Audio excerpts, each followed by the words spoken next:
Bueno, Carlos, ¿qué piensas tú de la situación? Hemos leído tu columna, muy interesante como siempre, un análisis bien acertado. ¿Qué piensas de la salida del juego de María Corina Machado? Prácticamente está fuera del juego. A ver, hablemos de Venezuela y de lo que ha pasado en los últimos días. El amanecer del 3 de enero, Estados Unidos ha hecho una operación militar extraordinaria y ha capturado al jefe de la banda de narcotraficantes, narcoterroristas del Cartel de los Soles y lo ha sometido a la jurisdicción de la justicia de los Estados Unidos. Ese es un hecho histórico sin precedente que constituye al propio tiempo un paso más en el camino de la liberación del pueblo venezolano, porque Venezuela se ha quedado sin dictador y sin la acompañante, la esposa del dictador. Ha quedado claro para todo el mundo que se ha extraído a este criminal porque lideraba, mandaba, era el jefe de un gobierno, de un narcoestado, narcoterrorista, y ese es el primer acto. El segundo acto es que políticamente el aparato del régimen, del narcoestado, se mantiene. Y se mantiene en un escenario en el cual se abre a cumplir determinadas cuestiones que el gobierno americano está señalando bajo conminatoria de que puede haber una o más operaciones del tipo anterior. O sea, ha salido el dictador, ha salido el jefe del grupo de crimen organizado, pero no ha salido la dictadura. Ese es el segundo punto. Y el tercer punto es que en ese escenario viene tu pregunta de decir que han dejado fuera de juego a María Corina Machado. ¿Cuál es el análisis que corresponde en este momento tan delicado? Lo primero que hay que decir es que este es un proceso en curso. Están pasando las cosas. Y al estar pasando las cosas no hay nada definitivo. Lo definitivo es que Maduro y su esposa están sometidos a la justicia por narcotraficantes, por narcoterroristas. Lo evidente, en segundo lugar, es que los narcoestados no son intocables, son perfectamente tocables y que en la operación que ha hecho Estados Unidos, todo el círculo de defensa, la seguridad interna y el grupo de gente que protegía al jefe de la banda estaba formado por cubanos, 62 cubanos muertos. El propio régimen cubano ha tenido que admitir aquello. El tercer elemento en ese escenario es que hay un grupo criminal que sigue detentando el poder, pero que está condicionado y que tiene una agenda. Agenda que tiene que concluir, obviamente, con la recuperación de la libertad y la democracia para el pueblo venezolano. Entonces, yo creo que primero aquí no hay nada definitivo, eso de decir que tal o cual está fuera del tablero o más cerca del tablero, no es una cosa que se pueda afirmar categóricamente. Lo que sí es categórico es que Estados Unidos es el que está manejando la situación y el que está poniendo la agenda. Y en la otra mano, ahí es algo de lo que incumbe al pueblo venezolano y a todos los pueblos que luchan por su libertad, es que hay graves falencias en la contraparte venezolana. ¿Por qué? Porque el operativo lo ha hecho Estados Unidos, la extracción la ha hecho Estados Unidos y no hay contraparte. Internamente movilización es cero. Yo sé que hay mucho temor, yo sé que el régimen está intacto y qué sé yo, pero no hay un coronel que aparezca dentro de las Fuerzas Armadas y plantee el cambio. ¿Dónde estaban los famosos procesos en los cuales habían señales de que la cúpula podía ser desconocida en el ámbito militar? No ha sucedido. El pueblo venezolano no ha vuelto a salir a la calle. El liderazgo interno no está operativo. Yo creo que la iniciativa la perdió la oposición el 9 de enero de este año, un día antes de que Maduro usurpe el poder, posesionándose ilegalmente como presidente de Venezuela, y no recuperó nunca más. Y entonces nos quedamos con que esa oposición, que tenía que ser gobierno a partir del 10 de enero, no fue ni oposición ni gobierno. Y ahí hay otro punto en el que del que hemos hablado mucho y en el que hoy día hay que lamentablemente insistir.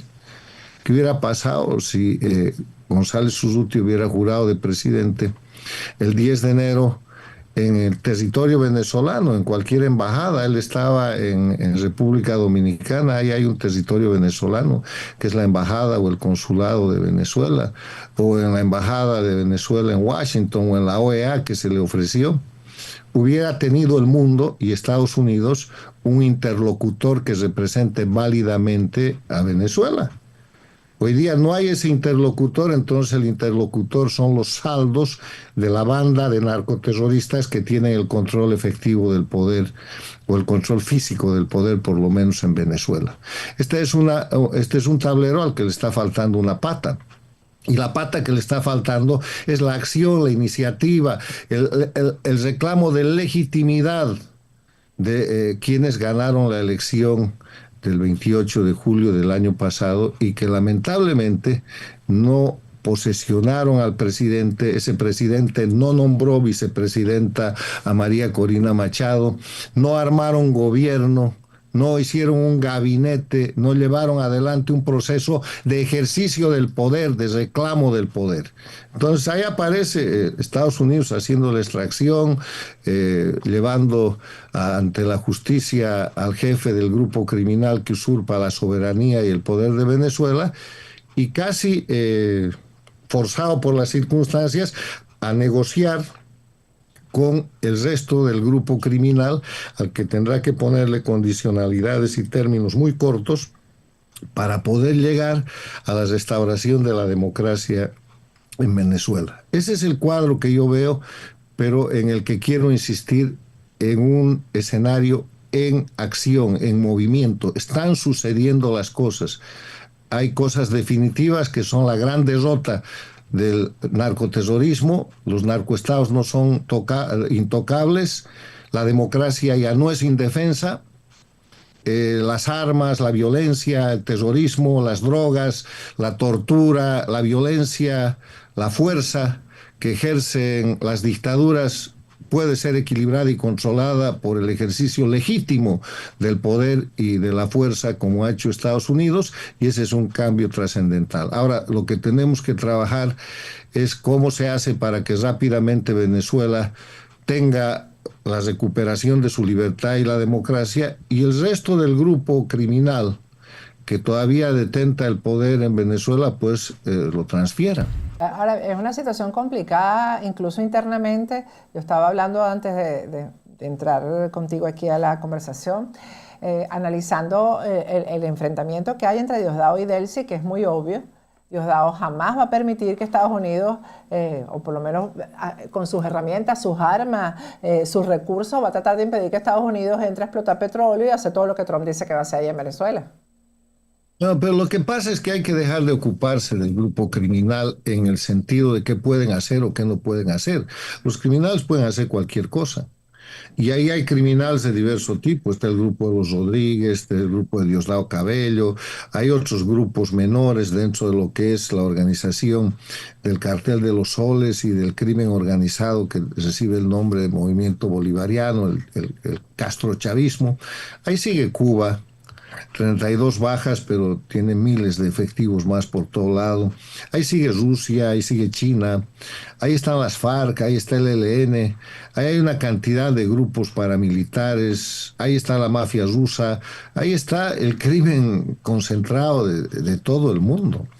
Entonces, en ese escenario, el único que no está es bien representado el pueblo victorioso del 28 de julio.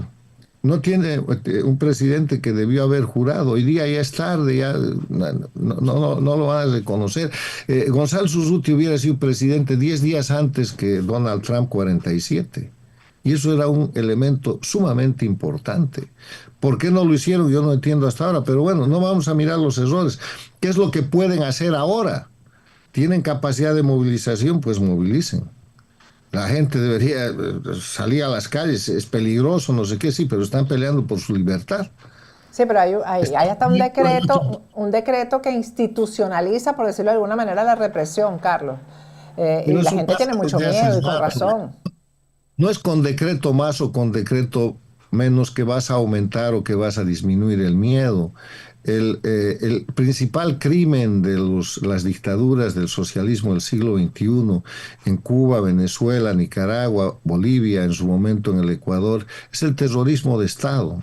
Y el terrorismo de Estado se define como la comisión de delitos desde el gobierno para generar miedo en la población, de manera que con ese miedo la población asuma conductas de sometimiento que de otra forma no serían posibles. Terror quiere decir exacerbar el miedo.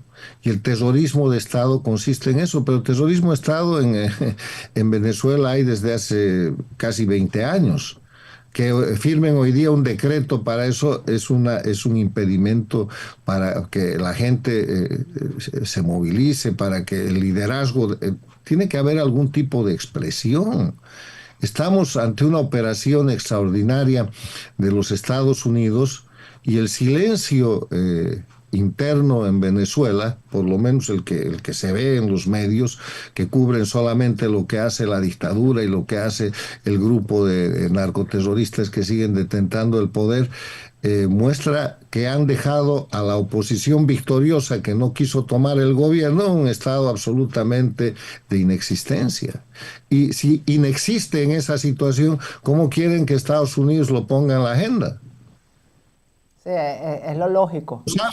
Tú sabes que yo sostengo, y lo dice mi columna de esta semana, que la única salida es entregarle el poder a González Urrutia y a María Corina Machado, reconociendo el triunfo de María Corina Machado, porque González Urrutia era el peor es nada, era el nombre que necesitaba para competir en un escenario montado por el crimen que no quería que María Corina gane.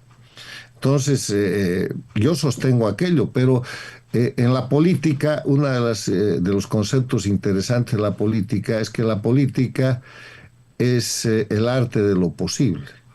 Están trabajando eso ahora en base a la realidad.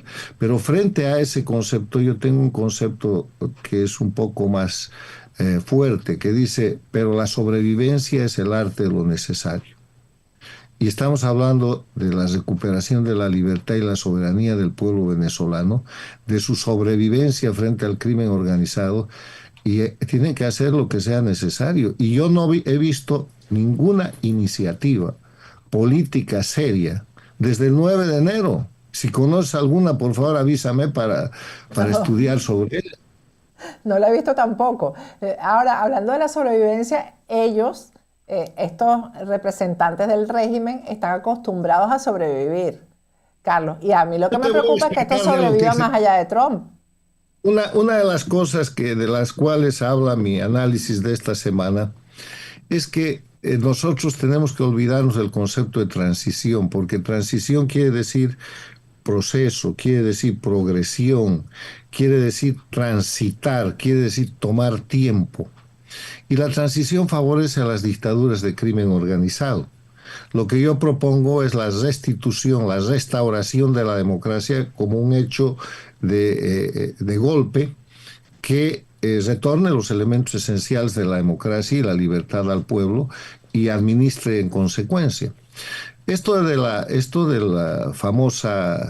famoso proceso de transición es perfectamente manipulado por el castrochavismo y hay ejemplos históricos. Ellos te entregan el gobierno pero no te entregan el poder. Acuérdense de la señora Yanine Áñez el 2019 en Bolivia, que gobernó el país un poco más o menos que un año y después terminó en la cárcel por 3 o 4 años. O sea, le dieron el gobierno, pero nunca le dieron el poder, porque no cambió las leyes, porque no procesó a los responsables y porque coexistió y en vez de ser un gobierno de cambio se volvió un gobierno de continuidad. La transición en general ellos la manejan como continuidad, o sea, te entregan el gobierno y no te entregan el poder, te entregan el dictador y no te entregan la dictadura.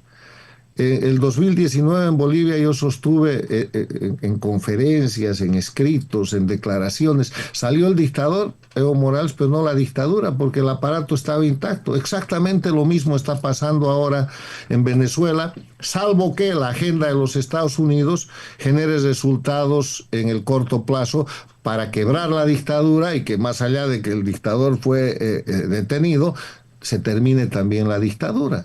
O sea, el segundo tema, además de que te enseña el gobierno y no el poder, sale el dictador y no sale la dictadura. Y la otra cosa que hacen concesiones progresivas y paulatinas y siempre se quedan acomodados con su sistema.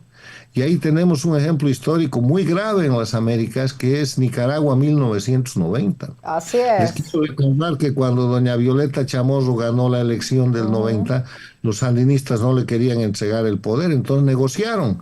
Carlos Andrés Pérez fue uno de los grandes líderes para esa Así es. negociación. ¿Y en qué quedó la negociación? En que el sandinismo tenía impunidad, se quedaron con todo lo que robaron, se llamaba la piñata.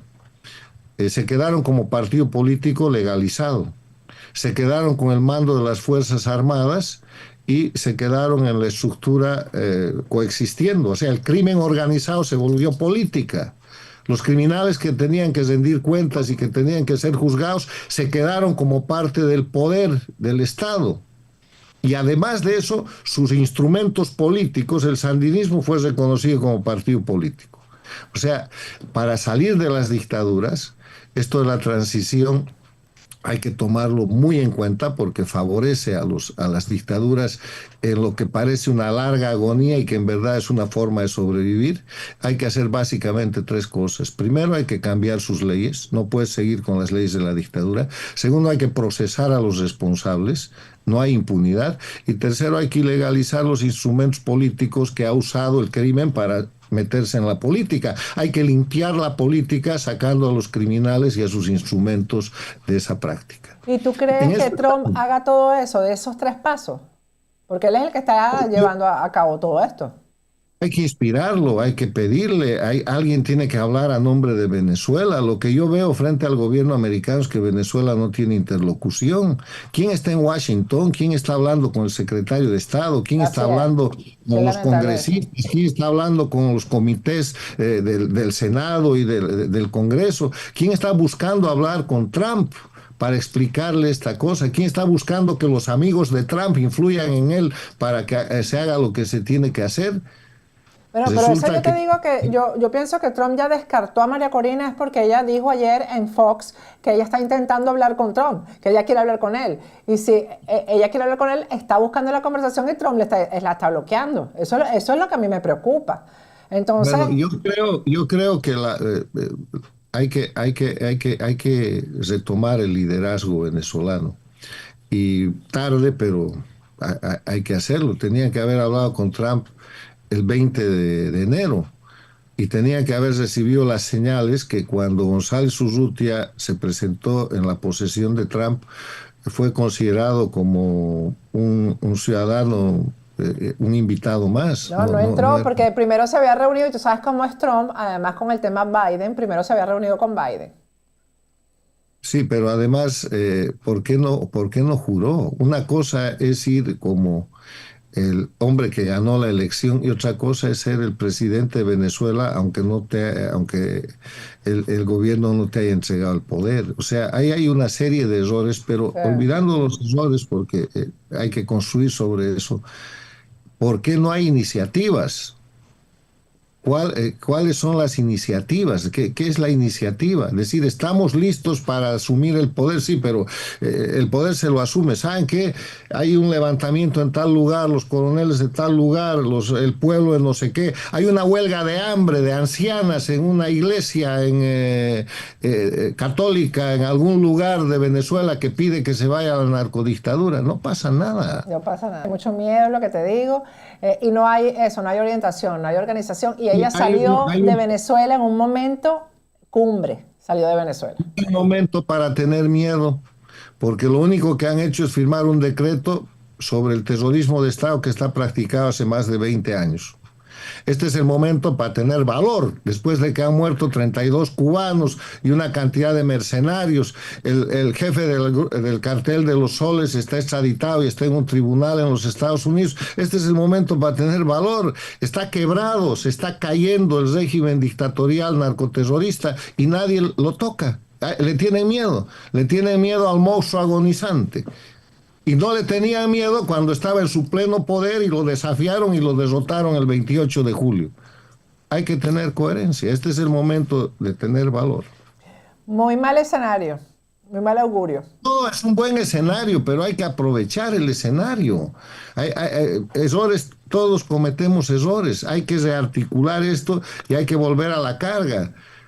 Hay que ir a Washington y hacer un planteamiento reservado o no de lo que son los puntos mínimos para dejen de hablar de transición, para la restauración, para la recuperación de la democracia. La transición favorece al crimen organizado. Lamentablemente. Bueno, Carlos, gracias por tu tiempo, gracias por este análisis, y ojalá María Corina esté concentrada en hacer eso que tú estás diciendo. Ojalá que por eso sea su ausencia, ojalá que esté trabajando en eso. Ojalá. Gracias, Bueno, Carlos. mira, María Corina sigue siendo la más importante, valiente y notable líder que hay en Venezuela y en las Américas. Y Okay. tiene que ejercer su liderazgo. Yo creo que vamos a tener de pronto esas iniciativas que estamos reclamando, pero tienen que ser iniciativas en el marco de la realpolitik, en el marco de la política práctica. Yo no sé quién es el equipo de relaciones exteriores de María Corina. Debería estar trabajando. ¿Cuál es su equipo militar para el tema militar? ¿Cuál es su equipo de seguridad interna? ¿Cuál es el equipo económico? ¿Cuál es el equipo de comunicación? Son 5 equipos básicos sin los cuales tú no puedes hacer ni gobierno ni recuperación de la democracia. Esa gente tiene que actuar. No es solo María Corina. ¿Dónde está el gobierno que debería estar funcionando? Muéstrenlo y vayan adelante. Tienen un gran aliado. Estados Unidos ha hecho gran parte del trabajo, pero ahora en la agenda de recuperación de la libertad, primero dejen de hablar de transición y segundo, hablen las cosas claras y avancen en el tema de lo que es el interés y la soberanía del pueblo venezolano. Las cosas están sucediendo aquí. Para el pueblo venezolano no hay nada perdido, todo es ganancia. Y estamos frente a un régimen agonizante, presionado y prácticamente sujetado, constreñido por los Estados Unidos. Póngale la mano venezolana a esa mano de Estados Unidos y acaben con eso. Amén. Que sea así. Gracias, Carlos Sánchez Berzaín. Gracias. Gracias por tu tiempo. Chao.